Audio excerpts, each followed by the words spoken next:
एक बार फिर से आप सब लोगों का स्वागत है और नए साल के पहले इतवार को मैं फिर से वो पौलुस प्रेरित की जो पत्रियों को हम पढ़ रहे हैं, वो गहरे कलाम को जो हम सीख रहे हैं, तो परमेश्वर के नाम से आप जो नोट्स जरूर बनाना सीखे, है ना। जो परमेश्वर के नाम से नोट्स बनाता है ना, मैंने ऐसे कितनी किताबें ऐसे ऐसे भर दी हैं। किस वजह से?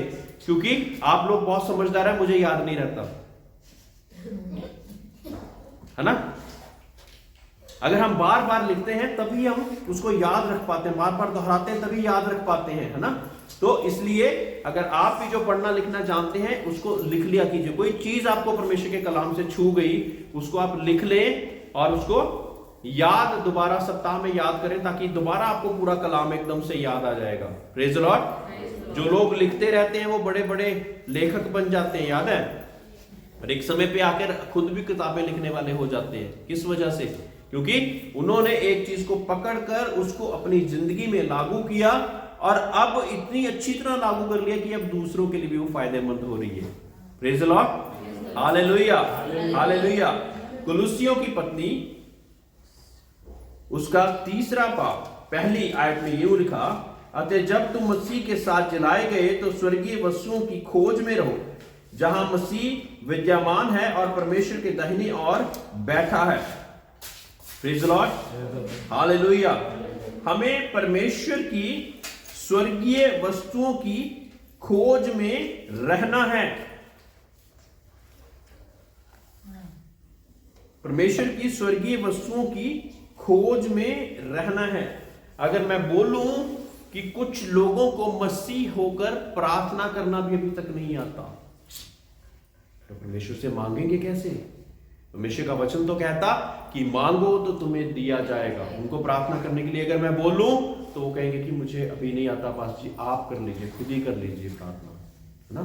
तो जब हम निजी प्रार्थना करते हैं तो हम डेली क्या परमेश्वर से किस प्रकार से प्रार्थना करते हैं, ये तो बिल्कुल छोटी सी चीज है ना। स्वर्गीय वस्तुओं की खोज में रहना, यानी कि परमेश्वर मुझे तू अपनी भेद की बातों को सिखा, मुझे उन बातों को सिखा जिसकी मुझे अभी तक समझ नहीं लगी, है ना।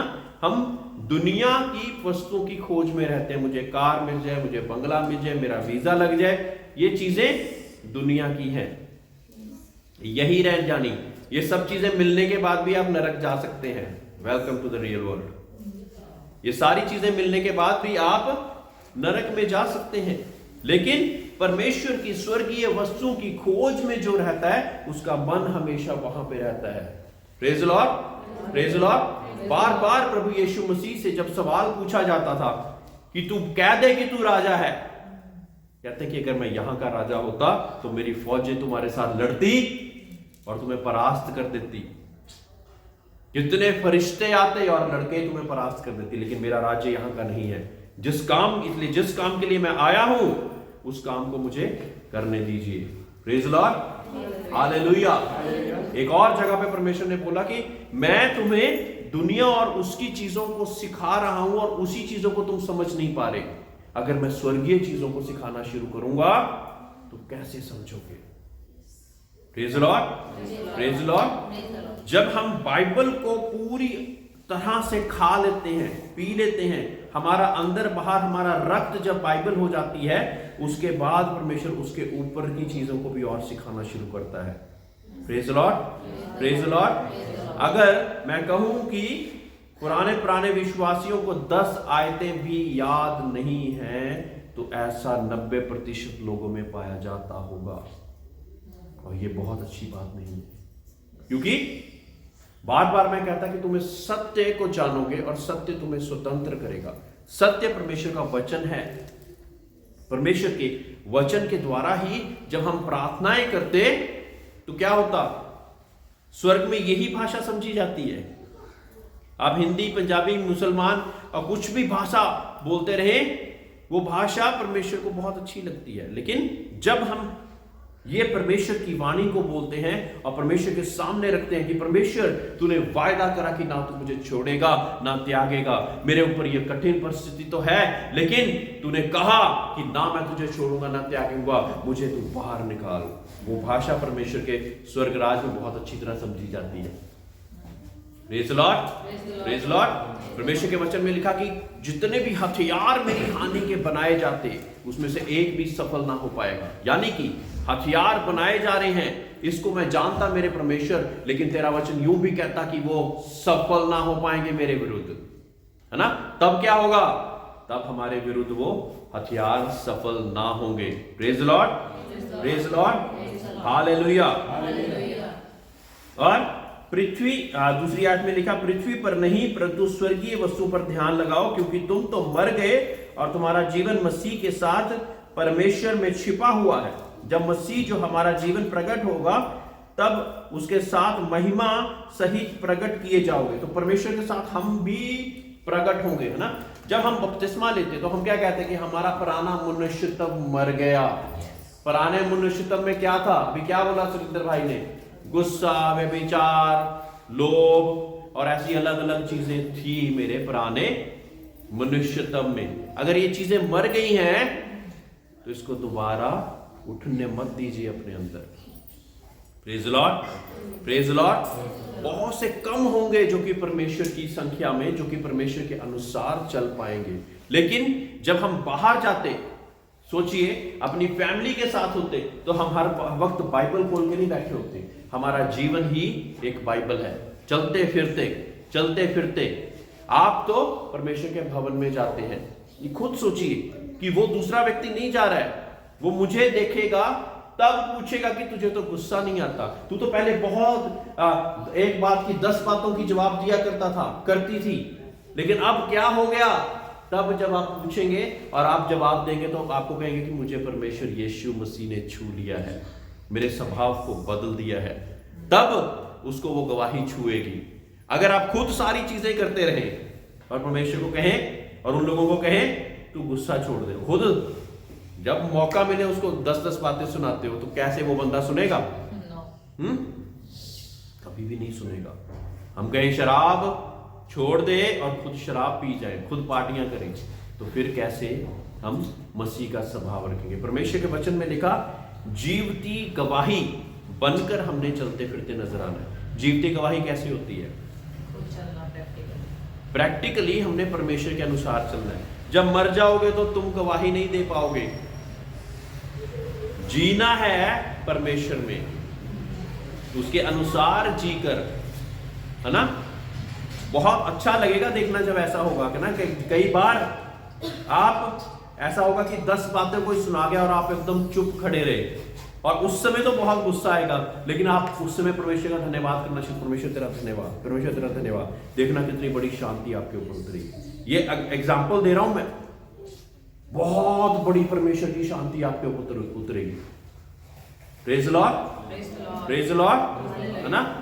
एक बारी मैंने आपको एक उदाहरण दिया था, कूड़े का ट्रक। जो कुछ अंदर है वही बाहर निकलूगा। थोड़ा सा कहीं पे मारेंगे तो वही चीज बाहर निकलेगी। तो उनके अंदर जो है वो दर्शा रहे हैं, आपके अंदर कौन है?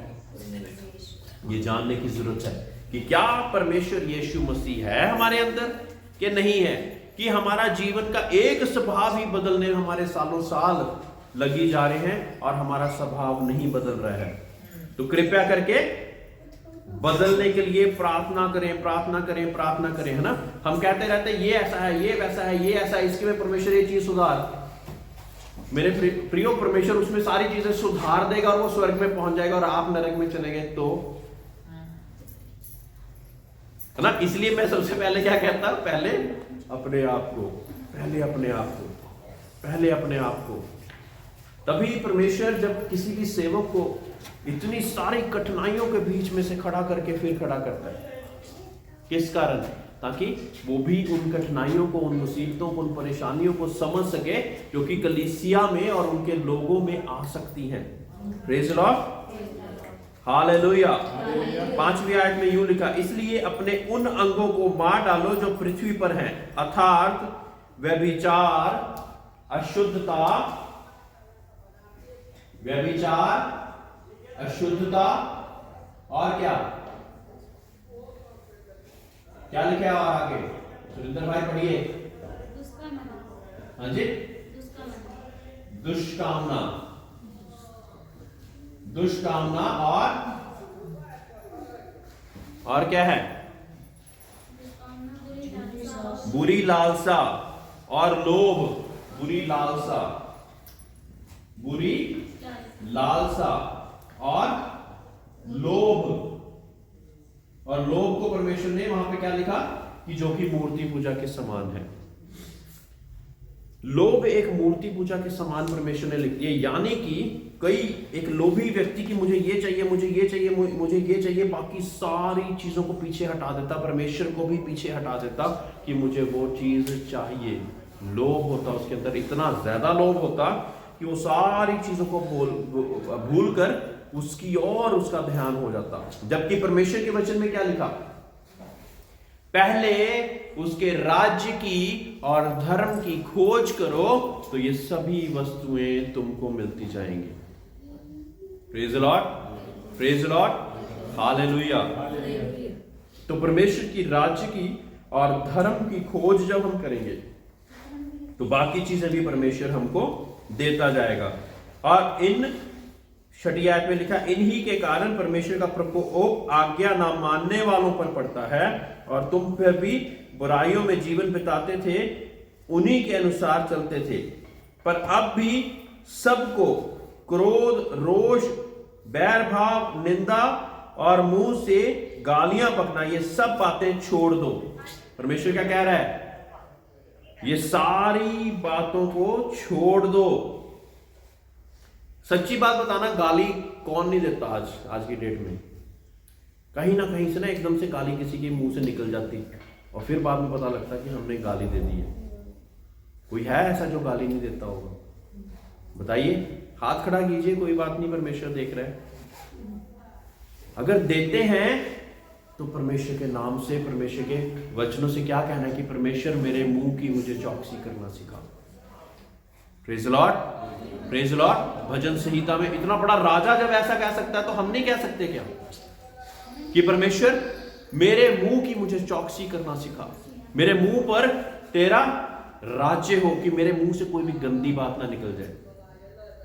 Praise the Lord. क्योंकि क्यों ऐसा लिखा हुआ? क्योंकि मुंह के शब्दों में ताकत है। पता है आपको?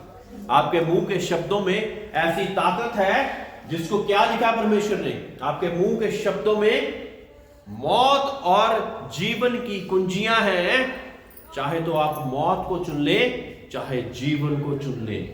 Praise the Lord. इतनी ज्यादा भयंकर बात आई, इतनी ज्यादा भयंकर बात आई।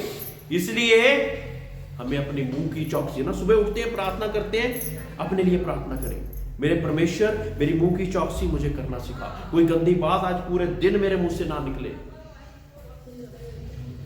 और ऐसी जब हम प्रार्थनाएं करेंगे तो परमेश्वर हमें ऐसी बात में मदद और सहायता करेगा।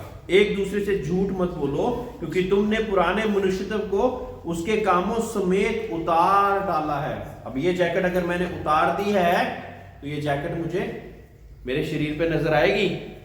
नहीं आएगी। तो फिर क्यों वो पुराना मनुष्यत्व, वो सारी चीजें फिर हमारे अंदर नजर आती? इसका मतलब पूरी तरह से परमेश्वर यीशु को नहीं पहना। मेरे प्रियो, परमेश्वर यीशु को अगर नहीं पहना ना तो हमारे ऊपर दंड किया गया है। पता है आपको?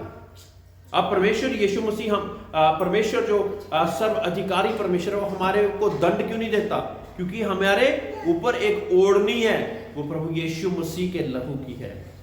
वो देखता कि इसके लिए प्रभु यीशु मसीह ने जान दी थी और इसको अपने लहू से धोकर पाक साफ कर दिया है। और अगर वो ओढ़नी ही उतार दें हम तो हमारे ऊपर सीधा का सीधा दंड किया गया है। क्योंकि परमेश्वर के वचन में लिखा कि पाप की मजदूरी तो मृत्यु है, लेकिन प्रभु यीशु मसीह में हमें अनंत जीवन मिला है। इसलिए हमें परमेश्वर यीशु मसीह को ओढ़ के रखना है हमेशा। नजर आए तो क्या नजर आए? Simon Peter, Surinder, Manju, Kulwinder aunty, Deepak, क्या नजर आना चाहिए? ये नजर आना चाहिए। क्या इससे भी ऊपर परमेश्वर यीशु मसीह हमें नजर आना चाहिए। Praise the Lord, hallelujah. और नए मनुष्यत्व को पहन लिया, जो अपने सृजनहार के स्वरूप के अनुसार ज्ञान प्राप्त करने के लिए नया बनना चाहता है। उसमें ना तो यूनानी रहा, यहूदी, खतना, ना जंगली, ना स्कौती, ना दास, ना स्वतंत्र, केवल मसीह सब कुछ और सब में है। एक जगह पे परमेश्वर ने लिखा कि दो प्रार्थना करने वाले परमेश्वर के भवन में पहुंचे। एक प्रार्थना कैसे कर रहा था कि मैं उस चुंगी लेने वाला जैसा नहीं हूं। वो तो चुंगी लेता है और पता नहीं क्या कुछ करता है, मैं तो दशमांश निकालता हूं, मैं तो परमेश्वर के भवन में भी जाता हूं, उपवास भी रखता हूं, ये भी सारी चीजें करता हूं, मैं उसके जैसा नहीं। और कि लिखा है कि वो जो दूसरा व्यक्ति था, कहता वो स्वर्ग की ओर आंखें भी नहीं उठा पा रहा था, स्वर्ग की ओर आंखें भी नहीं उठा पा रहा। कहता है परमेश्वर मुझ पे दया कर, मुझ पे रहम कर, मुझ पे दया कर, मुझ पे रहम कर। और परमेश्वर के वचन में पूछा कि कौन व्यक्ति की प्रार्थना कबूल हुई होगी, बताइए। हाँ, देखिए ये वचन में लिखा है, ये मैं नहीं बोल रहा हूं, ये वचन में लिखा है। इसलिए जब हम परमेश्वर के भवन में आते हैं तो डरते और कांपते हुए परमेश्वर के सामने जाइए। वो सब कुछ जानता है, वो सब कुछ जानने वाला परमेश्वर है ना। हृदय को, गुदे को छेदने वाला परमेश्वर, वो हर एक चीज को जानता है। इसलिए हम परमेश्वर के सामने उस रीति से परमेश्वर के पास आए। Praise the Lord, hallelujah. 12वीं आयत, इसलिए परमेश्वर ने चुने हुओं के समान जो पवित्र और प्रिय है, बड़ी करुणा और भलाई और दीनता और नम्रता और सहनशीलता धारण करो, है ना। हमने क्या धारण करना है? पवित्रताई, बड़ी करुणा, भलाई, दीनता, नम्रता और सहनशीलता। Praise the Lord. ये चीजें हम में नजर आनी चाहिए। ये चीजें अगर हम परमेश्वर के साथ जुड़े हुए हैं तो ये चीजें हम में नजर आएंगी, क्योंकि परमेश्वर के वचन में लिखा, जो डाली मुझ में रहती वो सदा फल लाती। कौन सा फल? वो परमेश्वर वाला फल। कौन सा है वो? यही वाले हैं वो, नम्रता, करुणा, भलाई, सहनशीलता। तो ये सारे फल हमें नजर आएंगे। अगर हम परमेश्वर के साथ जुड़े हुए नहीं हैं फिर नहीं आएंगे ये नजर, है ना।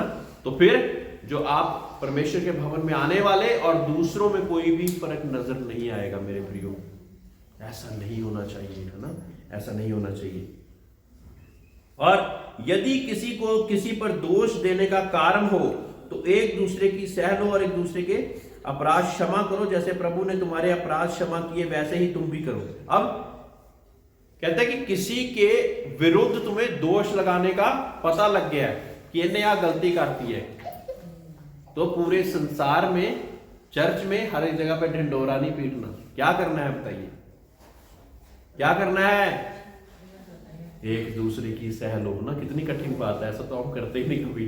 हमें मौका तो मिले किसी पे दोष लगाने का, हम तो छोड़ते ही नहीं। ऐसा नहीं, ऐसा नहीं, परमेश्वर ऐसा नहीं चाहता। परमेश्वर नहीं चाहता कि हम ऐसा करें, है ना।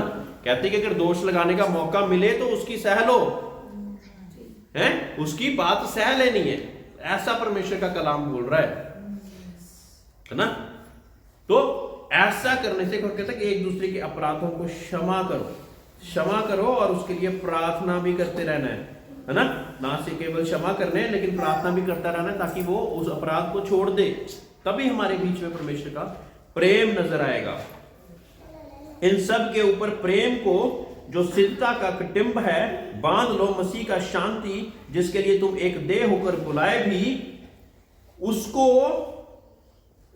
गए हो तुम्हारे हृदय में राज्य करे और धन्यवादी बने रहो।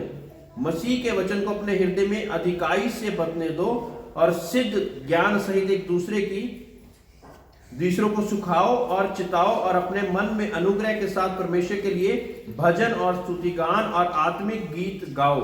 Praise Lord. उसके लिए भी परमेश्वर का अनुग्रह काफी है और मेरे लिए भी परमेश्वर का अनुग्रह काफी है ना। तो हमें क्या करते रहना है? परमेश्वर के नाम से अनुग्रह के साथ दूसरे को सिखाना। इसलिए नहीं कि मैं तुमसे बड़ा हूं और मुझे बहुत सारी बातें का ज्ञान हो गया तो इस वजह से क्या हुआ, अगर वो बातें का ज्ञान होने के बाद मैं अपनी ही रूह ना बचा पाया तो उसका कोई फायदा है ना। परमेश्वर के वचन में लिखा कि अगर तू बहुत सारा ज्ञानी होकर और अपनी ही रूह की हानि उठा ले, और उसके बाद परमेश्वर जो कि सिद्ध है, अधिकार केवल उसको है दोष लगाने का, और वही बता सकता कि तेरे में कौन सी कमी है, और उसके सामने जब हम नजर आएंगे तो क्या होगा, तब दूध का दूध और पानी का पानी हो जाएगा ना। वचन में या काम में जो कुछ भी करो सब प्रभु के नाम से करो और उसके द्वारा पिता का धन्यवाद करो, है ना। आगे लिखा है, हे पत्नियों जैसा प्रभु में उचित है वैसा ही अपने पति के अधीन रहो, है ना। कई लोग इस बात को पढ़ के ना बड़े खुश हो जाते हैं कि पत्नियों को लिखा है कि पति के अधीन रहो, इस बात को सुन के बड़े खुश हो जाते हैं। लेकिन उसके आगे भी लिखा है, पतियों के भी लिखा है ना, उस बात को हम पढ़ते नहीं। हे पतियों अपने अपनी पत्नियों से प्रेम रखो और उनसे कठोरता ना करो। अपनी अपनी पत्नियों से प्रेम रखो और कठोरता ना करो, है ना। अपनी अपनी पत्नी से प्रेम रखना है, दूसरी पत्नी नहीं अच्छी लगनी चाहिए। अपनी अपनी पत्नियों से प्रेम रखना है और उनसे कठोरता नहीं करनी है ना। और ये मुश्किल ना हो हमारे लिए, लेकिन हमारे लिए आसान होकर ये परमेश्वर में हम बढ़ते रहे। हे बालकों सब बातों में अपने अपने माता पिता की आज्ञा का पालन करो, और बच्चे वालों के लिए लिखा है कि बालकों को तंग ना करो कि उनका साहस टूट जाए, है ना। कई बार लोग बालकों ना तंग करते रहते हैं, उनको उकसाते रहते हैं, किसी बात में छेड़ते रहते हैं। तो कई बार फिर छोटा जा बच्चा होता है वो एड्डा वड्डा जवाब दे दूंगा, फिर हम हक्के बक्के रह जाते हैं। इसलिए बाइबल में पहले लिखा है कि हम बालकों को उकसाए नहीं, है ना। उनको जहाँ पे डांटना है, जहाँ पे सही करना है वहां पे कीजिए, लेकिन छेड़ते ना रहिए, तंग ना करते रहिए बच्चों को किसी भी बात के लिए। बार बार उसको चिढ़ाने वाला काम जो होता है ना, चिढ़ाने वाला काम नहीं करना है ना। क्योंकि एक बारी फिर वो बच्चा ठक से जवाब देगा, बच्चे को तो कोई फर्क नहीं पड़ेगा, लेकिन आपको बहुत ज्यादा फर्क पड़ जाएगा। Praise the Lord. हे सेवकों जो शरीर के अनुसार तुम्हारे स्वामी है, सब बातों में उनकी आज्ञा का पालन करो, मनुष्य को प्रसन्न करने वाले के समान दिखाने के लिए नहीं, परंतु मन की सिधाई और परमेश्वर के भय से, है ना। तो दुनिया में भी जो हमारे मालिक हैं उनके हमने अधीन रहकर उनकी बातों को मानना है, क्योंकि वही हमें सैलरी देते हैं, वही हमें दिहाड़ी देते हैं, वही हमें सही सारी चीजें देते हैं। सिर्फ दिखाने के लिए नहीं कि हम जब वो हमारे सामने है तो हम उसको अच्छा अच्छा करके दिखाएं और बाद में ना दिखाएं, है ना। हमें परमेश्वर के नाम से, इसके आगे एक बड़ी आशीष भी लिखी हुई है, जो कुछ तुम करते हो तन मन से करो, ये समझ कर कि मनुष्य के लिए नहीं परंतु प्रभु के लिए करते हो। सोचिए, और फिर क्या होगा, क्योंकि तुम जानते हो कि तुम्हें इसके बदले प्रभु में मिरास मिलेगा, तुम मसीह की सेवा करते हो। इस वजह से शायद वो व्यक्ति तो आपको 600 की दिहाड़ी होगी तो 600 ही देगा, लेकिन प्रभु की ओर से मिरास मिलेगा। मिरास क्या होता है? एक अलग आशीष, परमेश्वर की ओर से एक अलग आशीष जो कि दुनिया नहीं दे सकती, क्योंकि आप लगातार वफादारी के साथ कार्य करते रहे, वफादारी के साथ उस कार्य को करते रहे। इस वजह से परमेश्वर ने आपको एक मिरास का धन दे दिया। Praise Lord. क्योंकि जो बुरा करता है वह अपनी बुराई का फल पाएगा, वहां किसी का पक्षपात नहीं। Praise Lord. जो बुरा करता है वो उसी का फल पाएगा। ठीक है, आप सोचे कि मेरा मालिक तो मेरे साथ बहुत ज्यादा बुरा करता है, तो मैं उसके साथ अच्छा करके क्या ही कर लूंगा। मेरे प्रियो, क्योंकि आपको अच्छा सिखाया गया है इसलिए आपने अच्छा ही करना है। उसको बुरा सिखाया गया है, उसका जो न्याय है वो परमेश्वर अपने आप से करेगा, है ना। उसको, आपको उसका न्याय करने की जरूरत नहीं है, क्योंकि वो आपके अधिकार में नहीं है, आप उसके अधिकार में काम कर रहे हैं, है ना। तो वफादारी के साथ जो हमें दिया गया उसके अनुसार हम कार्य करते जाएं। Praise the Lord. Hallelujah, hallelujah, hallelujah. सभी लोग खड़े हो जाएं।